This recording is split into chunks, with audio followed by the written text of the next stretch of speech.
Welcome to the Called to Defend podcast, where we are going to be talking about more beasts than the two you see sitting in front of you.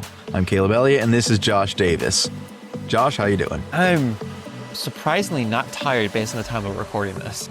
Yes, it is 10 p.m., a little bit after, and your boy is ready for bed.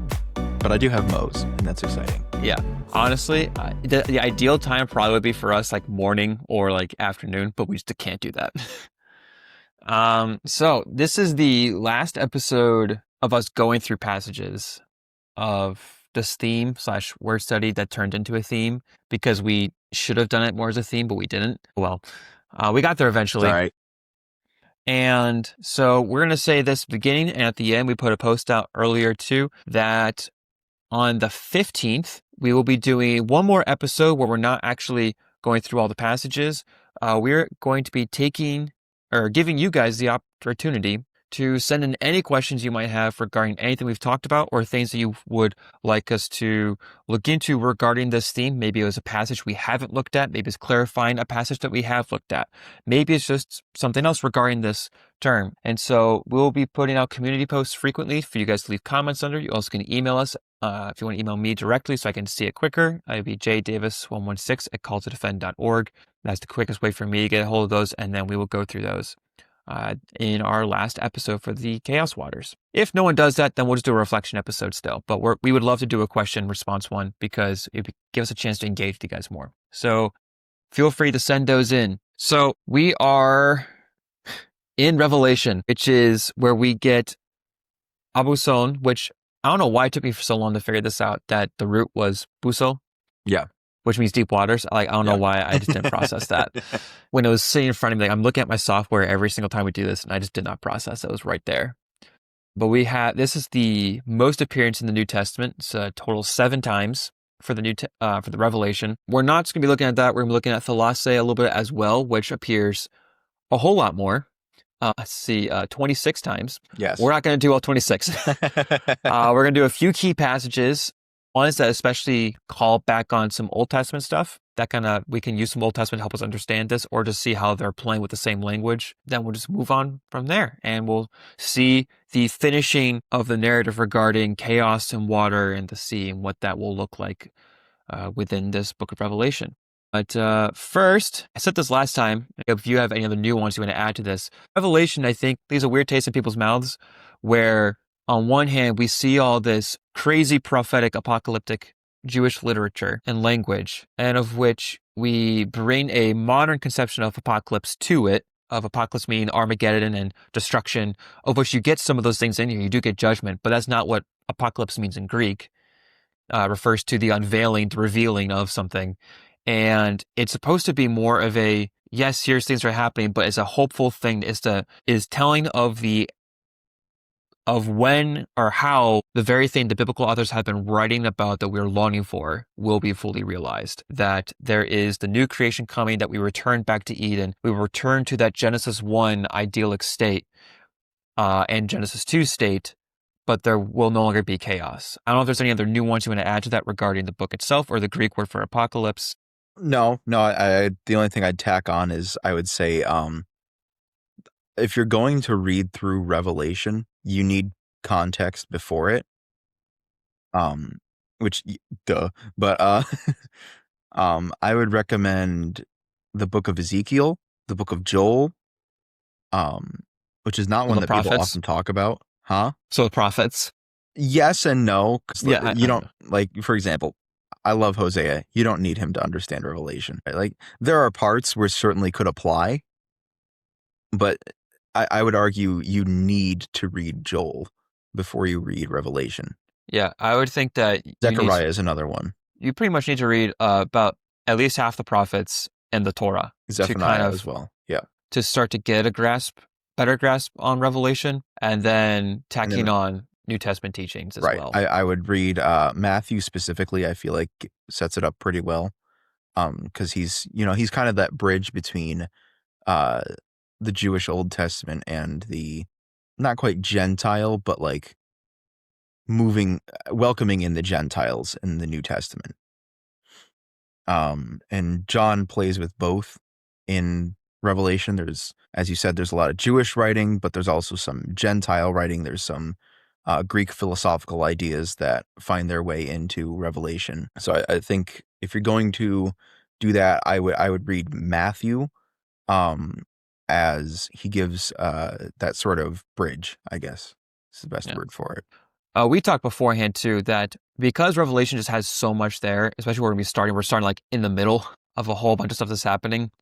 We're not going to be doing a super duper interpret this what is what it must mean in terms of like, here's what everything's going to look like today. Like, we're not going to be doing one of those people who are like, well, this must mean helicopters and missiles. First off, I think it's kind of ridiculous to assume that immediately. Like it was written for our Right. generation. Like John is witnessing helicopters and missiles flying overhead, you know? Yeah. So we're not going to be doing that. We're going to be looking more relatively face value in terms of the literary way that they're describing things and how they're characterizing these things, because it is still the Bible contains so much variety and genre, but they still have a consistency in literary language. And we're following that literary language specifically in this case to understand how they're viewing these events, what these events really kind of represent, what they look like politically, in terms of like the political figures. We're not going to jump there because I think that's too much speculation to really kind of play into that. Yeah, the idea that we're trying to get at here is purely the theme study that we've been doing, not Revelation as a whole. Yeah. So just putting that caveat out there for anyone who's like, oh, I'm really hoping to, we're going to be looking at the way John is using this language throughout this to explain what we have come to understand as the book of Revelation, especially when we get to the final chapters and what it has to say about the new creation and stuff. Why don't we dive in? So the first appearance for our main word, so abuson, is in Revelation 9, which has it appearing 3 times, verse 1, verse 2, and verse 11. So verse 1, and the 5th angel blew his trumpet, and I saw a star fallen from heaven to earth, and he was given the key to the shaft, or the bottomless pit, or the abuson.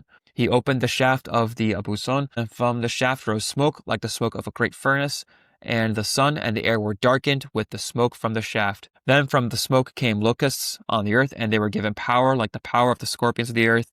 They were told not to harm the grass of the earth or any green plants or any tree, but only those people who do not have the seal of God on their foreheads. And so we have these things that are coming up out of this pit, out of the shaft, which is in the pit.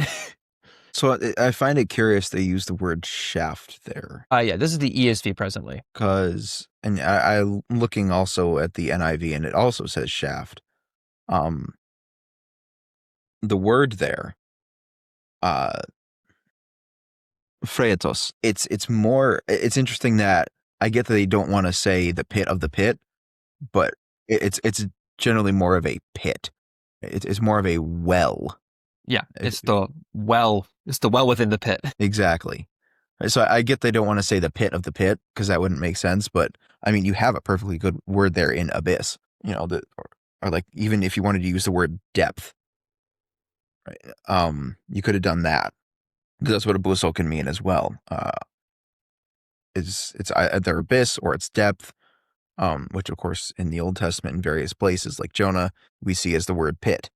So I find it interesting, though, that they chose the word shaft, because shaft, in my mind, at the very least, is kind of like a narrow hallway, or like a mine shaft, where it's just like it's long tunnel. Whereas the pit of the abyss, in my mind, is like the depth within the depth. You know, like this is the chaos inside of the chaos, effectively. And so it's interesting is that it is the key as the passageway into the pit. Yes. Or into, like, let's just go back to the root word for a second. I think maybe to kind of make it less, try to tie it back to what we've been focusing on and maybe make it less weird sounding. So the deep waters, there's a well in the waters, and it's the passageway into the waters, of which contains these locusts, of which have a leader, which comes up in Revelation 9:11, which says they have as a king over them the angel of the Abuson. His name in Hebrew is Abaddon, and in Greek he is called Apollyon, which means destroyer, by the way. Right. And so they have this leader that is from the pit as well, just from the chaos itself, but they're locked up, and it's the star that sets them free. But it's this idea that there's monsters as we'll see also characterized later, that are within the pit that come out of it, which is not the first time we ever see that in the Bible, where there's stuff coming out of the Yeah. chaos. Yeah. Daniel is Daniel's very big into that. Yeah. Yeah, Daniel 7, you have 4 monsters just bursting out, and they just proceedingly get worse. And what's fun about that is that Daniel's not surprised or concerned about the Ancient of Days and the Son of Man. He's like, what are these? What are these things that just What are came out these of the water? eldritch abominations? Whereas, like, you have 3 that you have very clear descriptions of, like, what kind of animals they are. And then the 4th one is like, yeah, there's horns and a lot and heads and all these things. And you're like, so what is it? Yeah, great question. It was too terrifying to describe. Yeah. Well, and there's an aspect to that in John, right? Or I should say in John's writing of Revelation, right? Especially when we talk about the dragon, right? The great serpent, the one that's that is at war with Michael. Revelation 12. Yeah, Revelation 12. And then it travels into a passage that I believe we're going to talk about in Revelation 13, where it's like talking about horns and the number of horns on the different heads, and one of the horns speaks, and it's like, this is just some wild stuff, dude. And if I'm John, I'm sitting there just like positively pooping my pants. You know? Well, it reminds me of Ezekiel, where he, after his first vision, he just sits down Yep. for days, and he's like, Yeah, he he's like, lays what on did I his just- side and just does nothing. It wasn't like, because here's the thing, it was all stuff that he kind of knew, but it was still like, this is a lot. Yeah. I need to process this. Life's not good right now. No, again, I have said it many times. I will say it again. The person I want to meet in the Bible, I don't want to meet him twice, is Ezekiel. Vision and post vision. I want to see the difference there. Yeah. But I think what's interesting is that we have this picture of the Abluson, which, if we have all the Old Testament and New Testament put together, is often tied to that water. But the New Testament really plays into it as a passageway into the underworld, into death, and is really kind of hammering that aspect of the Tehom more. Right, because that's a lot of Greek philosophy. Right, but also even as also in the Jewish waters writing as well, with like Jonah and stuff. Sure. So But, like, I guess my point is that when the well is open, out from the water pit, from the pit, sorry, the well in the waters, the well in the pit, the weird picture that's here, you have smoke coming up out of water, which I mean, that's just kind of a weird image to think about, because you see smoke. I mean, it's not new, I guess. No, it's weird. It's not, right? And so that again is kind of incorporated into, or incorporating this Greek philosophy, which was so prevalent in John's day, right? I mean, my boy there, Justin Martyr, was very taken with Greek philosophies. And so that shows that, you know, these thoughts that trend from, you know, 300 to 400 years before Christ continue to trend, through even the time of the apostles. And so you get things like the smoke coming from the water, which is not quite straight out of it, but very much akin to the river Styx. Right, where it's that crossing into death. It's that crossing of the unknown and the unknowable, and the depth that we cannot understand, the depth that we cannot fathom, pun fully intended, into death, right, into the realm of the dead. Yeah. And the other thing that's interesting is that you have this, like I said, this pit within the pit, or this well within the pit, or this well within the deep waters, and the smoke's coming out that darkens the sun and the air, which that's the Genesis 1 reversal moment. Yep. That's a Genesis 1 and Genesis 6 event. This is a flood narrative, but with locusts. This is a decreation chaos moment. That is a terrifying thought. A flood of locusts. Well, it's kind of like we didn't really talk about this because it didn't play with the language we were talking about, but like the plagues of Egypt go through very similar stuff as well. Yep. Where they go through very similar decreation moments with the plagues. Because like there's darkness covering over, it's going back to that, like this decreative state that God's allowing this chaos to kind of go through. And I think what's interesting is that it doesn't explicitly say that God told him to do these things. It just kind of says that they have permission to go do these things. I just think that's kind of interesting that it wasn't like, it doesn't specify where those orders came from.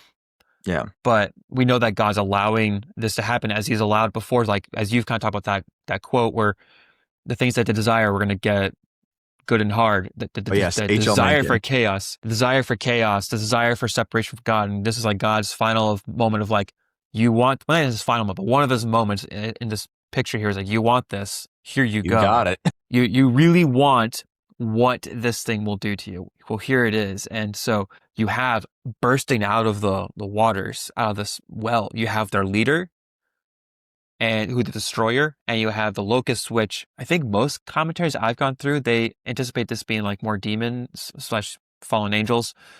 Same thing with the star being some kind of angel or fallen rebel because it's a falling star, and there's different back and forth what that entails because he's opening the pit and laying the stuff out. But you have this, they're coming out, and the interesting thing is they don't focus on the land, they focus on the people. And they know the people that they can attack are the ones that don't have that seal of protection from God. And it's like, God's like, I've given the opportunity to have this protection, but you don't want it. Well, here you go. It's another ark event where they are in the ark with that seal, but the others are in the flood. They're in the flood of the locust. And God has, right, and God has given you warning, and he has given you everything you could need to avoid this cataclysmic event. And you have stuck up your middle finger, spit in his face, and told him to go do unseemly things. Like, so at some point, God's going to go, all right, I tried. He's gonna be like, I love you, but this is what you want to do. I'm not going to force you otherwise. Because it's, again, I said this with our group on Friday. It's like, I'm careful with what parables I really try to draw connections with. This one, I think I'm okay pulling this connection a little bit, whereas the rich man Lazarus, where the rich man is begging that he can go or someone will go to warn his people. And the response is, they have access to all this information. They have access to all of it. If they don't listen now, they're not going to listen later. Even if someone rises from the dead. Wink, wink, Yeah. nudge, nudge. And you have here that this very thing is like, God has this desire for all to be saved as is articulated throughout the New Testament, but he's allowing these rejection moments, these rebellious moments. It's like, okay, I've offered you a way onto the ark. I've offered you the seal. I've offered you a way like Noah into new life. I've offered you a way through Christ into new life, this protection, and you chose otherwise. Yeah, I've offered you passage through the to home, like I did for the Israelites coming out of Egypt, right? Like all of these things. And then I text you last night with like, I said, Joseph. I was like, this may be a duh moment for you, but as I sit here and read Hebrews 11:22, it just hit me that Joseph is the story of the Exodus. Yeah. And you just text me back like, yep. I was like, oh, great. I'm so glad that I'm so far behind in that regard.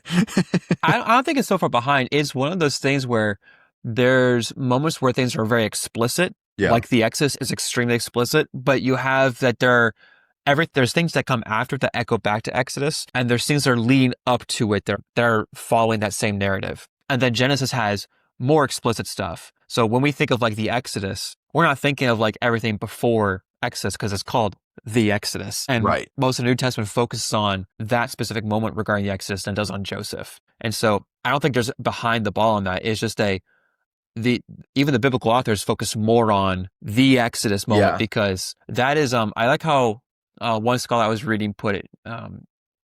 She was articulating this idea of how she views Paul using the language of Moses and Abraham in regards to faith before works, in regards to salvation, like as by faith, because she's saying that God saved those who had faith in him, that he promised to make a covenant with.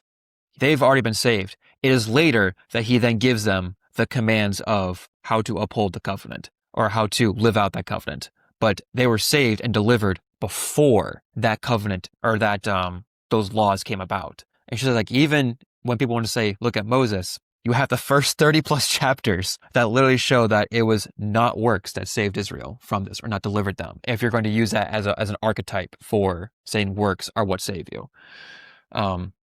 Which I thought was like, And I was like, wow, I've never thought of it that way. And that made me feel behind the eight ball because of that. But again, it's one of those things where it's like, it's not explicit sometimes, at least not to us, because we have all these other things we're more focused on or other things where we're catching. So no, yeah, it blows my mind just sometimes how much Revelation is tying all of these things together. Right. Well, and I mean, it makes perfect sense to be doing so because it is, the The culmination last of book. everything. Right. Yeah, exactly. Right, you got to go out on a strong note here. It's the word of God.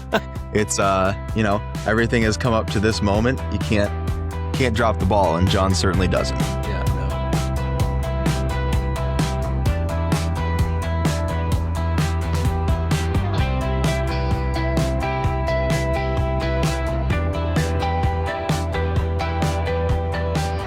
Should we turn to 13 where it gets weirder? I'm going to leave that in. I hope you do. I hope you do. It is 10:33 p.m. I am perfectly entitled to be tired. All right. I've been up since 6. So all right. So Revelation 13 is following Revelation 12, where we have the woman and the dragon and the woman and the child, and then the battle with the dragon and the angels. I'll just read the last few verses that lead up into it, starting verse 16. But the earth came to help of the woman, and the earth opened its mouth and swallowed the river that the dragon had poured from his mouth. Then the dragon became furious with the woman and went off to make war on the rest of her offspring, on those who keep the commandments of God and hold to the testimony of Jesus. And he stood on the sand of the sea.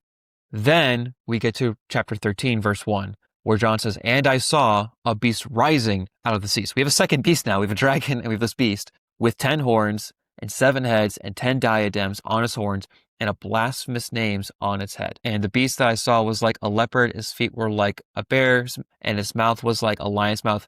And to it the dragon gave his power and his throne and great authority. This is very similar-ish to Daniel 7, where you have this beast animal conglomeration to describe this figure who is coming out. And it's very much this prophetic language to describe either like sometimes a person or a government or some kind of power and what they're going to be doing. Sometimes spiritual beings as well. Yeah. It's just, they describe these things in very, very intriguing ways. But it is here in 13 that we have Thalasses, where now we're gone from the Abuson. Now you have just the sea in general, and there's monsters coming up out of it. And the dragon's sitting on the sand of the sea. And so you have the dragons there to meet him.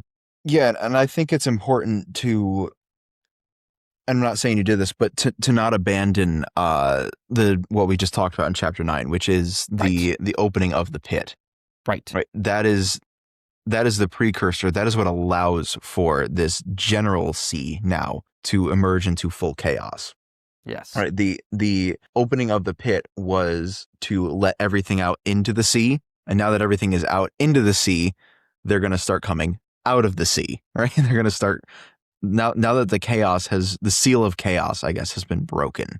Chaos is just going to start flowing forth immensely, right? And you see the very first thing that, not the very first thing, but like within the first, I guess, the first notable thing about it, right? Obviously, it's got 10 horns and 7 heads. All right, that's kind of notable.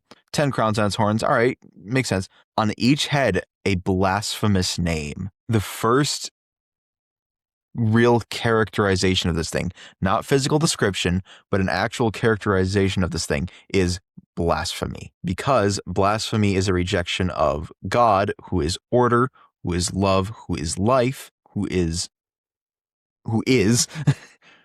and so then you have this idea of, well, the complete rejection of that, the blasphemy must come out of chaos. It must come out of this just unparalleled, unbelievable level of chaos.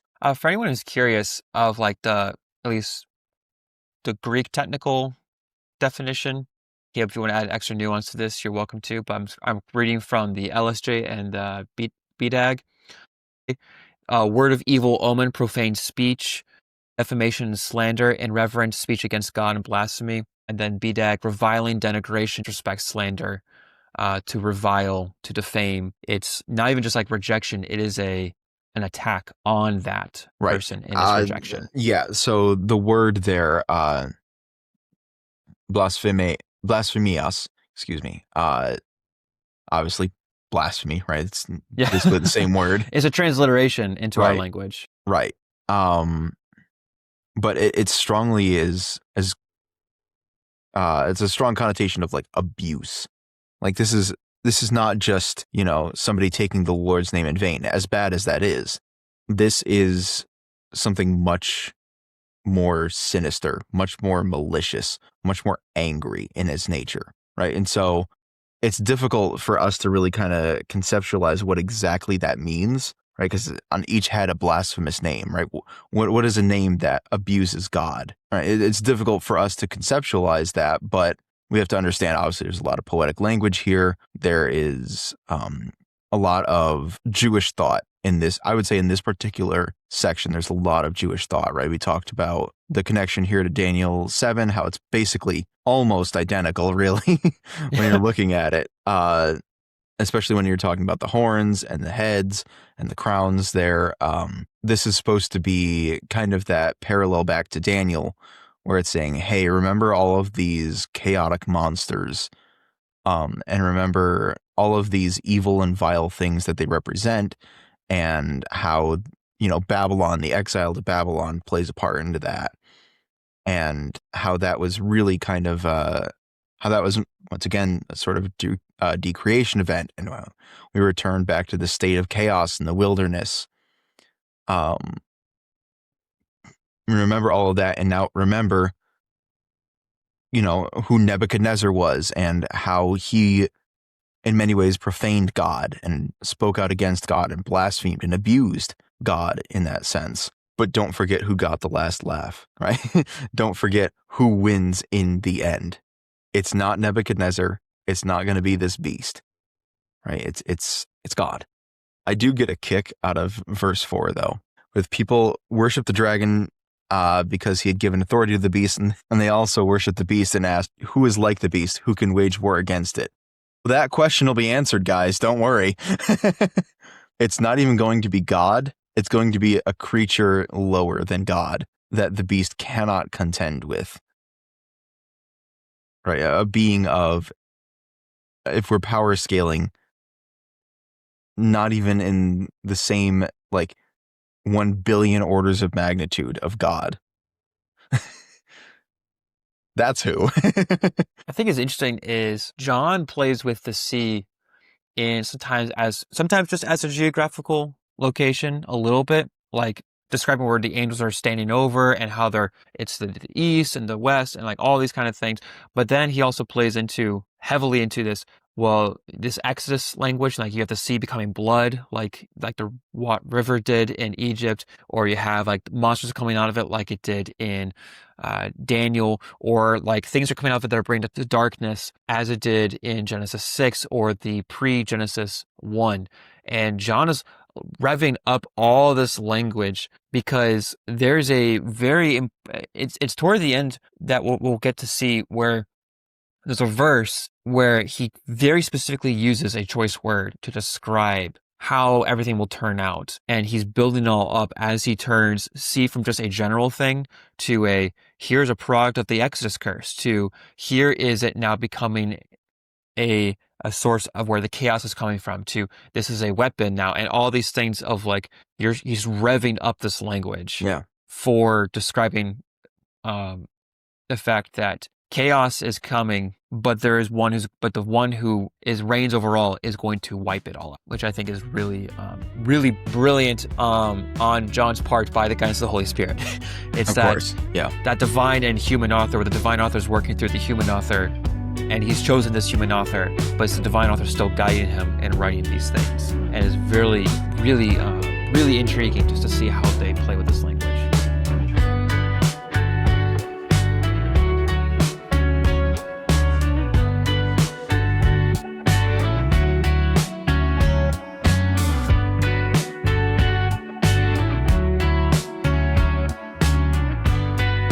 Now we're going to turn to Revelation 20. We're kind of, I don't know, I feel like we're cooking through this a little bit, but maybe we're sitting on our normal time slot. I think we are. Well, we're at if we're looking at the recording, barring the little bit we had at the beginning, we're at about 35 minutes. So we're doing all right.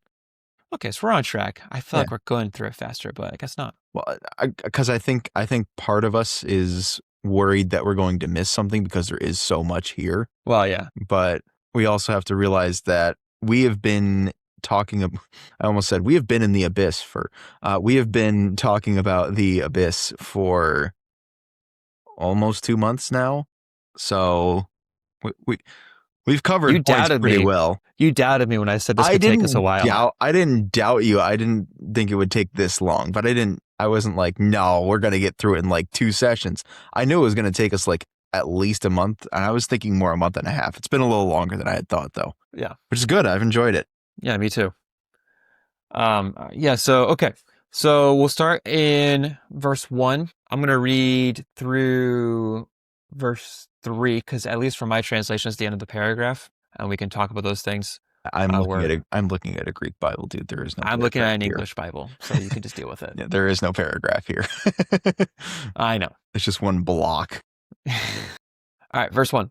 Then I saw an angel coming down from heaven, holding in his hand the key to the bottomless pit and a great chain. So I think, okay, I know I said I was going to stop later, but that's really interesting to me right there. Okay, I just want to pause there. Before we had a fallen star with the key, and now it specifies that there's an angel sent from heaven with the key to the bottomless pit and a great chain. I think that's very important in the distinction in the language there. Okay, so then verse 2. And he seized the dragon, that ancient serpent who is the devil and Satan, and bound him for 1,000 years, threw him into the pit, shut it, and sealed it over him, so that he might not deceive the nations any longer until the 1,000 years were ended. After that, he must be released for a little while. So we have this angel that's coming down from heaven, binds the dragon, and just whoop, right into the pit, just kind of chucks him in there. Like the little sound effect. Hey man, that's what we're here for. We're here for the sound effects at this time of night.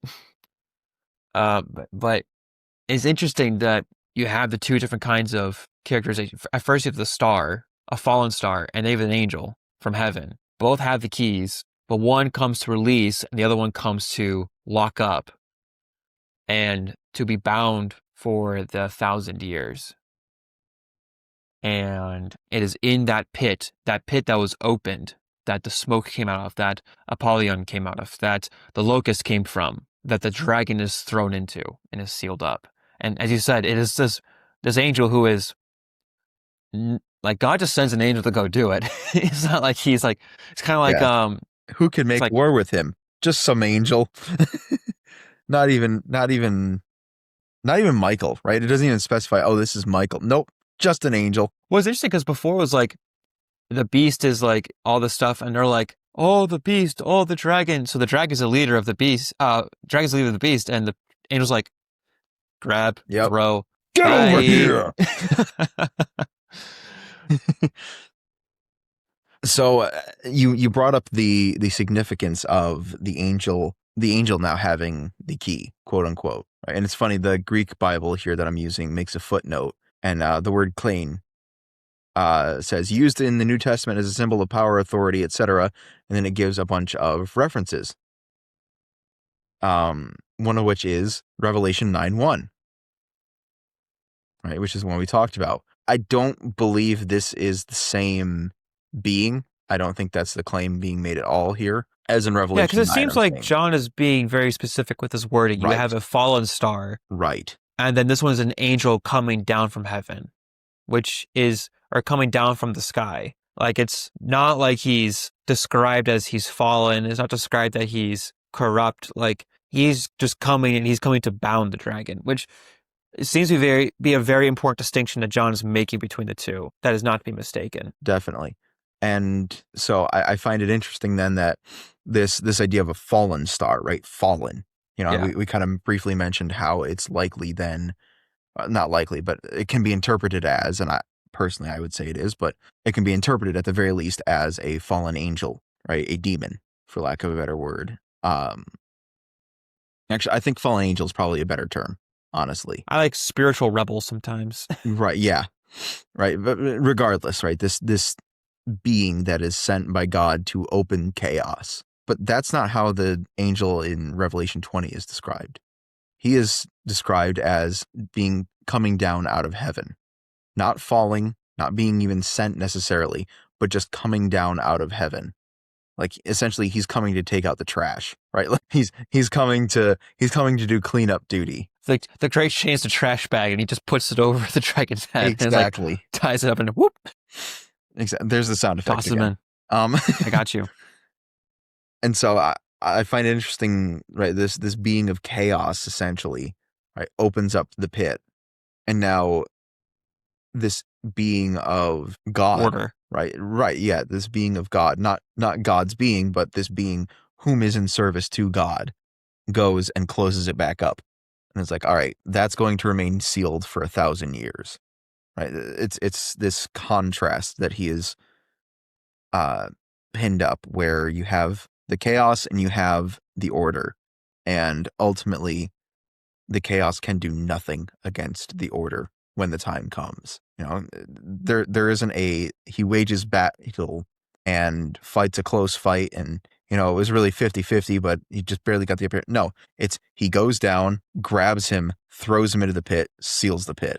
Right. It's not even close. It's never a close fight. It actually it kind of reminds me a little bit of Christ's command over the waters, right? In Mark 4, where he just enough. He's like, yep. He tells them, like, you guys, why do you have little faith while they're in the boat? He's like sleeping, and they're like, oh, wake up, we're gonna die, bruh. I really hope he did hit him with the bruh. Can you imagine Jesus bruh? Can you imagine Jesus bruhing someone? I don't know. And this is a little bit of tangent, I always get a kick out of those memes where it's like, POV, I'm a time traveler who travels back to the year like 30 AD to hear Jesus preach, and then he looks at me and says in perfect English, go home. You're not supposed to be here. I don't know. I always get a kick out of those memes. But yeah, no, so it's funny to me to contrast then, apparently it's the word of the day, contrast, to put up side by side the Revelation 13, I think it was verse 4 question that the people ask of who can contest with the beast. And it's like, just an angel, just some guy. He just comes down. It's not even a difficult task for him. He just grabs the master of the beast and throws him back into the chaos, and then seals the chaos up. And it's like, all right, 1,000 years, go sit in timeout. Yeah.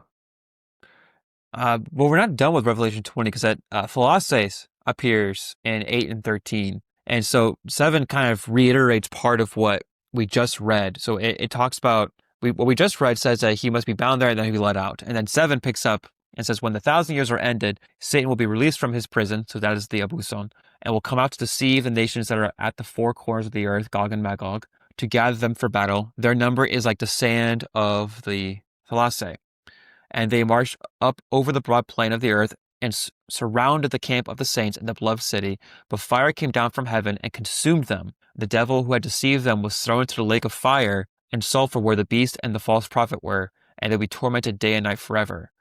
That's still not where we have the next word, but we have now, and instead of like the lake of like the water of chaos and death, now it's like the lake of fire that's going to burn them, that they're being thrown into. That he's been out, and they have all this army, but then they're thrown in, and they're done away with. And I love that it's also like, it's just very like, very much like, yeah, they got up. It's this big like, oh, they're going to war. Things about to happen. Fire came down, consumed them. They're done. God's like, yeah, it's the same thing when Elijah is on the mountain, right? And the commander, the captains of Jezebel's army are approaching, and it's just like, fire. All right, it's over. It feels like this big climactic event that's going to happen in Elijah's life. Well, they're going to get him. There's 100,000 troops there, and God just like, fire. All right. Anybody else? Wait. Didn't think so. Yeah, is that you get that, oh, he's let out. And we're like, oh no, what does that mean? And then he's let out to build his army. That God's like, bye, you're done. And then he tosses them to the side. Like, now they're just completely done away with. They've gone from being from the lake of chaos to now just the lake of burning, and they're just like in that water, in that fire water thing. Just playing with the word lake there. I know it's not technically water, but that liquid, which is just really interesting. Something But else that I no, quite like here in Revelation 20. Let's see, verse 10 there. Kai, oh dear, why did I do this to myself? Kai basanisa basanis thesontai. where are you looking right now? Verse 10. Right, I have Hol Diablos before after Kai. No. That is not the Kai I'm looking at. I have Kai ho diablos ho Oh, phanon. and the false prophet? No, and they So ho, and they will yes, be false tormented. prophet, Kai, torment. Interesting word there. Yeah, We've talked about that word before. yeah. So it's That really long, annoying Greek word. yes, that really long, annoying Greek word. That I definitely just butchered, which me of all people, you know how much I stress Greek pronunciation, but that is not a fun word to try and pronounce. Because you have to hit the S sound, this right before a so it's, which, you know, for a native Greek speaker, that's not that bad, but The for sun is the Yosoi American, That's annoying. yeah, for Yosoi American, that's not a sound I'm used to making. Hence why it tripped me up. Dang. But anyways, so that word that we have seen before, that's Matthew 14, verse 24, when it's talking about the battering and the tormenting of the boat, that's that same word. In other words, this chaos that, you know, for in most people's minds that the devil represents, he represents this chaos, this outer darkness, this death, right? That he's supposed to be like the ruler of hell in a lot of people's minds. Um, no, he is running, screaming from that as fast as he can. And because he knows once he is thrown truly out of God's presence into that chaos, it is torment.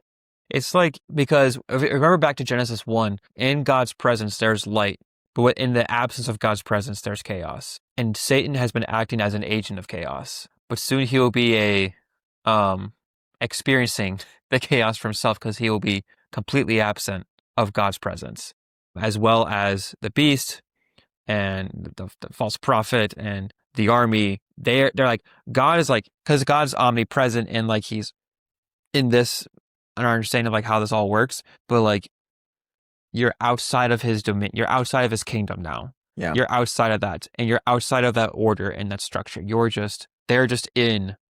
They are in that pre-day one state now. Right. And that is what hell is.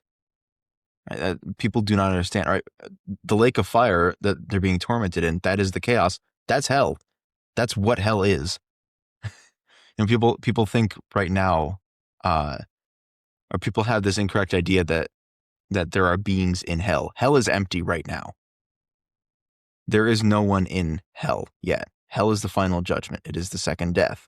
It is the true separation from God, the fullness of chaos, right? As you just said, that pre-Genesis 1 state that we don't know anything about, and that is terrifying. Now, let me clarify. We're not saying pre-Genesis 1 there was hell. Right. But Right. it's We're saying that state of complete chaos. that state of like, or maybe even this way. Maybe I should rephrase it. The pre-Genesis 1 state is disorder. It has not been ordered yet. So they're not even, but so they're going into that absence of God, into disorder, but it will be more than just disorder. It will be that they will be given up to the chaos. They'll be given up to the very thing that they have been fighting for, which will destroy them. And it's almost even a little bit worse because there was the option for them to be saved. I guess it's one thing to be given over to chaos in like a pre-Genesis 1 sense. It's another thing entirely to have it post-Genesis 1, because that's when God offered you the ability to be saved from it and you rejected it. That's a whole new level of pain, at least in my mind. That's a whole new level of, oh, I fricked up. Oh, I done fricked up. But you're so entrenched in your own desires and your own sin and your own craving of the same chaos that's destroying you, that, as C.S. Lewis said, the doors of hell are locked from the inside. You know, you don't want to leave this chaos that you're in, even though it's tormenting you. And before people say, oh, of course I'd want to leave, how many people do we know live awful, miserable lives and do nothing to change it? Right? Like, I guess, I don't know, perhaps I'm drawing too much from this, but to me, it's almost like you are tormented by the choices you've made, and yet you refuse to make a different one. I think the interesting thing too is to kind of tie into what you're saying in verse 13. It talks about how the sea is the one giving up the dead that's in it. Right. Death and Hades gave up the dead. So it says the sea gave them up, and then it says death and Hades gave up. It's equivocating those two. And they were judged, each one of them, according to what they had done. Then death and Hades themselves were thrown into the lake of fire. This is the second death, the lake of fire. And I like that it's almost like death and Hades don't get a choice here, right? Like, talking about how much greater God is than chaos and how he's really in control here. And this is, I guess, this is kind of the pit of the pit, isn't it? Right? Like, death and Hades are the pit of the pit. Right? There's the surrounding pre-Genesis 1 chaos. And then inside of that, there's death and Hades. And so death and Hades are like this sample tasting of what separation from God is like. Whereas then even death itself wants nothing to do with this disorder that is without God. But it's forced against its will to give up its dead, and then it is cast into the lake of fire. Right? Like, it does not get a choice in the matter. God is so totally in control of everything that the very forces of chaos that have been fighting him since before time itself, essentially, not quite before time itself, but since the dawn of time almost, can do nothing when actually confronted with him. So I think what's really interesting is that you have this personification of death, Hades, the sea, and death and Hades are not given the chance for judgment like the people that are in death and Hades are. And you have the devil, the dragon, who's not given a judgment either. It's like these agents of chaos, they're not given any of those things because they are so not even just absent of like God's presence, but of like God's entire like nature in terms of like how to live out things. Like that, like it's kind of like they're so darkened over by the teachings from God that are so turned away from that they are going towards that direction. But they're also not opposites of God because they don't compete with God. God just kind of like, whew, you're done. You know, just launches the fire, just casts them off to the side, like it's nothing to him. But because of the role that they've had to play in the corruption of God's creation, it's kind of like the Genesis 3 narrative where the serpent is not given a chance to give an account of what happened. Like Adam, God asks, what happened here? The woman that you gave me screwed up. And then he's like, well, it's a serpent. God doesn't ask the serpent what's what. He doesn't ask death and Hades what's what. He doesn't ask the dragon what's what. They're just done away with, which I think is really interesting how they personify this with this prophetic and poetical language. It's just really interesting to kind of think about death as a figure, which in our culture, we still do that with the Grim Reaper. Yeah. But it's still interesting about you have death and Hades. Hades as a location, death is something that people go through. Right. Both are personified here. And both are things that the devil has been an agent of in bringing people to death, into disorder, because death is absence of life. Yeah. Because death is absence of life. Hades is the absence of God's presence. The devil is willingly absent of God entirely in terms of not even just presence, but in terms of living. Like, doesn't even want to like live by any code or character similar to God. Like, we have people today who are not Christians, but they understand morality and they might live some things morally. Of course, not all things, as we all struggle to live morally in line with God. The devil like just wants you to get away from all levels of morality entirely, just to go fully away from order. Not even just be like, there's a little bit of like order because there's that hope that person still could be saved, he's like completely absent of order in him entirely. And it's those that are completely absent of that order that they will be cast away immediately without judgment. Right. And I think that's something that can trip people up if they're not careful in how they think about it. Right. A lot of people will, not a lot of people, I shouldn't say that, but some people in the past have expressed, can the devil be forgiven? It's like, well, okay, firstly, that assumes he wants to be.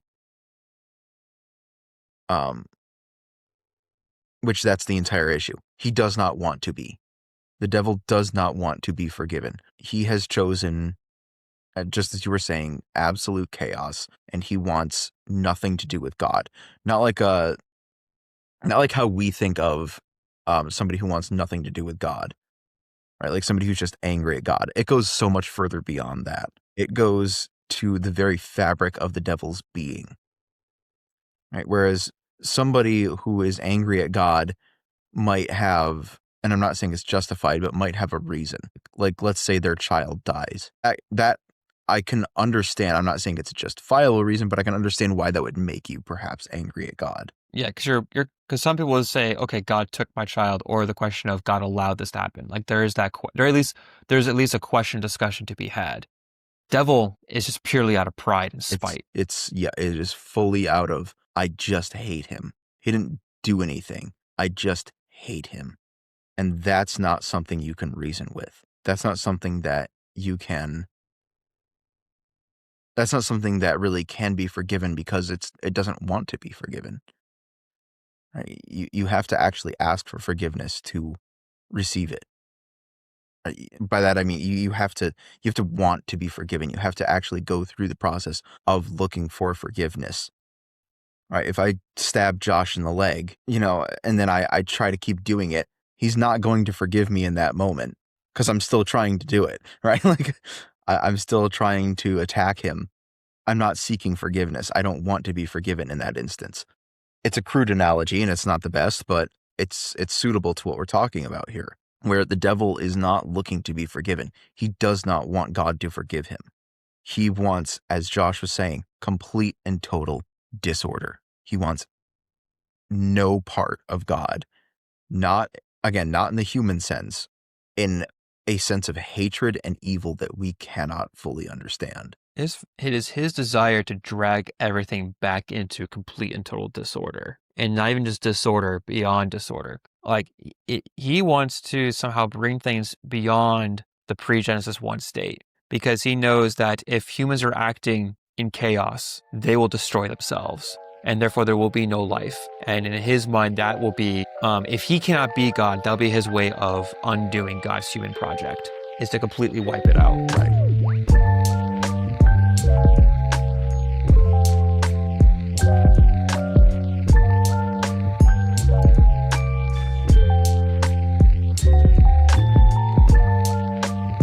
This is Revelation 21.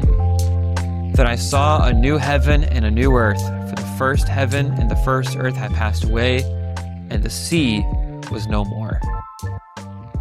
I cannot tell you how many times I've heard people say that there is no more water. It's like, keep reading. There are rivers.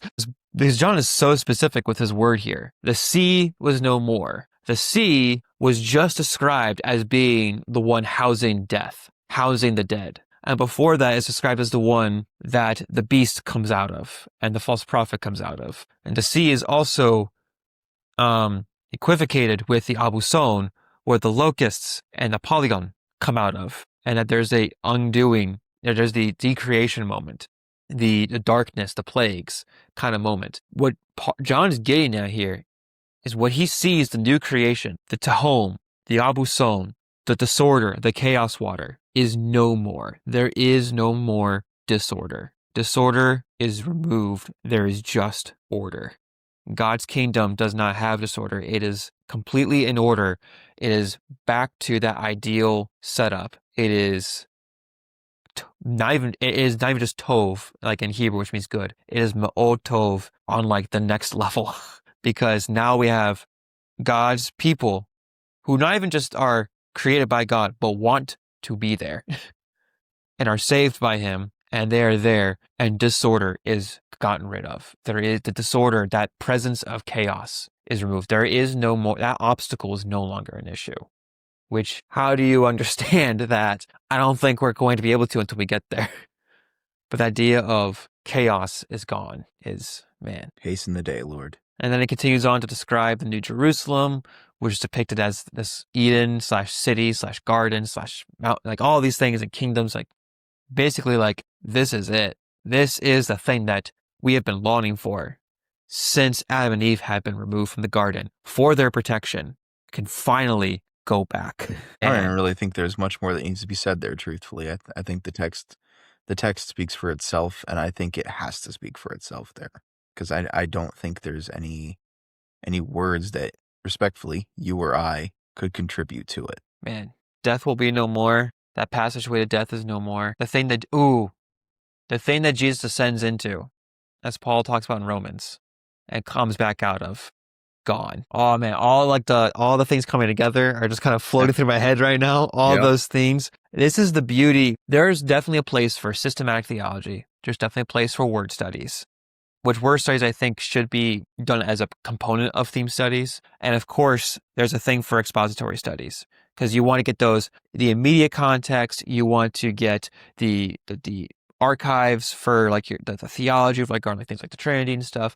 But there's something to be said about tracing a theme, and you're seeing this narrative that the divine author is guiding all of these authors to weave through, saying, look, here's how everything started. Here's where it all went down, but here's how it's all going back. And it's this unbroken thing that each author, guided by the Spirit, is articulating. Death is no more. Chaos is no more. Disorder is no more. Because he is. All because he is. Man. Amen. Amen. Well, I don't know if I have anything else to say to that, and you say you don't. I don't think there can be anything else said to that, truthfully. So with that said, as a reminder again, we're hoping to take in some thoughts and questions regarding this theme for our next episode. If not, we have a backup plan that'll be tied into this still, but this is the last set of passages that we're walking through. At least that we planned. But if you guys have questions about passages we didn't touch, or about passages that we did, or about concepts, we would love to hear it regarding the Chaos Waters. Please either comment them below here. We'll know to look for them here. Comment them on our community posts. Send me an email that I mentioned at the very beginning. Or just get them to us in some way, and we would love to take them. If not, we have a backup plan. But this has been the Chaos Waters series. Man, this has been a blast. Yeah, this was a lot of fun. Glad we did it. Yeah. All right. And I'll be more glad if you guys hit that like button, subscribe to our channel, and please leave down in the comments below, as Josh was saying, anything that you found interesting about the series, or even just this particular episode. With all that said, guys, Lord willing, we will see you in the next video. Peace. Peace out.